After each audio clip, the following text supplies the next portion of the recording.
प्यारे दर्शकों, आप सभी का हमारे चैनल में स्वागत है। धर्म से जुड़ी वीडियो देखने के लिए हमारे चैनल को सब्सक्राइब और लाइक करें। धन्यवाद। प्यारे दर्शकों, अगर आपने वीडियो का इससे पहला भाग नहीं देखा तो इस चैनल पर जाकर देखें। धन्यवाद। हम यह दुआ करते हैं कि प्यारे दर्शकों के ऊपर वाहिगुरु कृपा करे। सभी प्रेम से बोलो वाहिगुरु। करतारपुर नगर की नींव रखनी, यह सरब साझा उपदेश सुनकर सूबे ने प्रार्थना की कि महाराज आप अपना निवास सदा के लिए ही दोआबे में कर लो। मैं आप जी को निवास के लिए जालंधर शहर के नजदीक जगह दे देता हूँ। यह बात करके सूबा गुरु जी को अपने साथ ही ले गया और उसने एक जगह दिखाई जिसे गुरु जी ने पसंद करके 21 मघर संवत 1651 को एक बड़ी मोटी लंबी टाहली का थम्मा तैयार करवा कर उसको गांव के प्रारंभ के रूप में गाड़ लिया। यह मोहरी रूप थम्म बाद में थम्म साहिब करके बड़ा प्रसिद्ध हो गया। नगर का नाम गुरु जी ने करतारपुर रखा। बाद में संवत 1657 में गुरु जी ने यहाँ माता गंगा जी के नाम से एक कुआं लगवाया जिसका नाम गंगासर प्रसिद्ध है।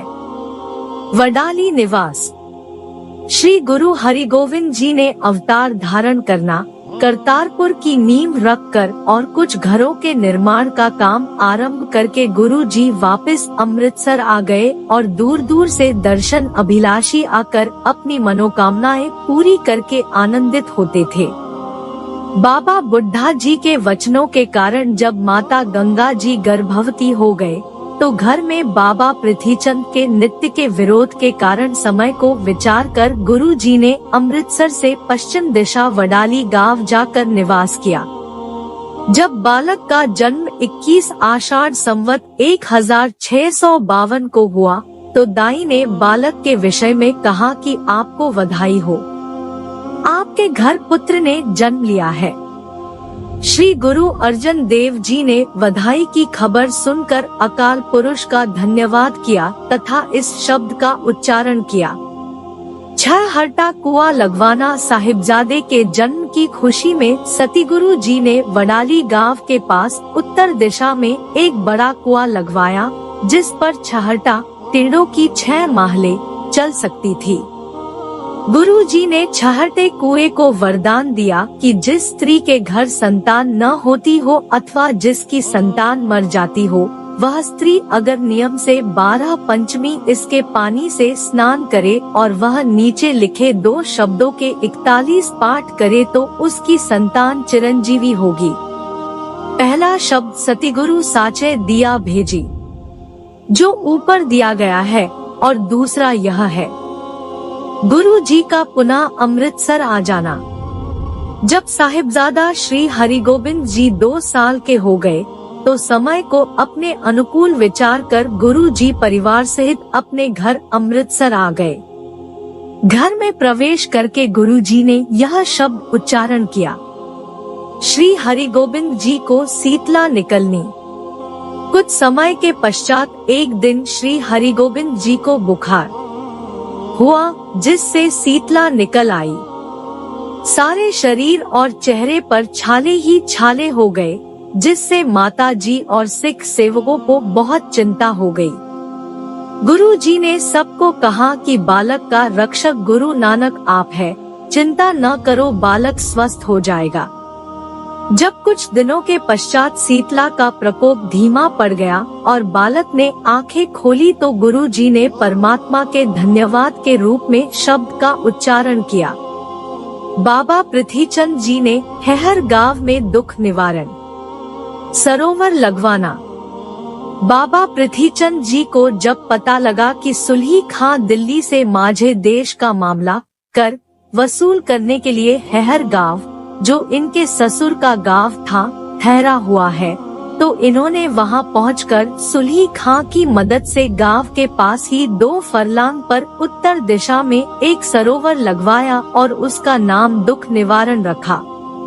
सुलही खां ने हैनहर गांव की जागीर का इनको पता लिख दिया और आवासी मकानों तथा सरोवर के लिए खर्च भी दिया। ठाकर पूज पंडित को उपदेश श्री अमृत सरोवर की परिक्रमा में एक पंडित पत्थर की मूर्ति ठाकर को आगे रखकर कथा किया करते था।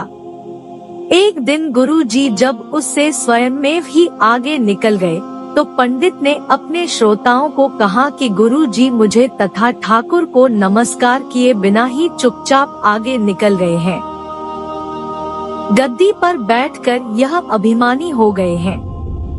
इस तरह पंडित को क्रुद्धित देखकर गुरुजी ने उसको उपदेश के रूप में यह शब्द उच्चारण किया। गुरुजी का यह सद उपदेश सुनकर पंडित ने कहा, महाराज, संस्कृत में लिखी हुई वाणी को पढ़कर हर कोई ब्रह्मा विद्या को पढ़ लेता है, परंतु यह वाणी जो आपने भाषा में लिखी हुई है इसका क्या लाभ है? गुरुजी ने कहा, पंडित जी, भाषा संस्कृत का एक जरूरी अंग है जिसको हर कोई समझकर अपना जीवन सुधार लेता है। संस्कृत को भाषा की बहुत जरूरत है, परंतु भाषा को संस्कृत की जरूरत नहीं है। यह विचार सुनकर पंडित ने कहा, महाराज, मुझे भी अपना सिख बना लो। आप जी के सच्चे वचनों का मुझकर बहुत प्रभाव पड़ा है। गुरुजी ने वचन किया कि लिव लगाकर सतीनाम का स्मरण किया करो, तुम्हारा कल्याण हो जाएगा। शहर के बानियों की प्रार्थना। दिन एक गुरु बाजार के दुकानदार मिलकर गुरुजी के पास आए और प्रार्थना की कि महाराज, आप जी ने बड़ी कृपा करके हमें बसाया है और कामकाज पर लगाया है, पर यहाँ न कोई ग्राहक आता है और न ही कोई वाणिज्य ही होता है। हमें गुजरान करनी बहुत कठिन हो रही है।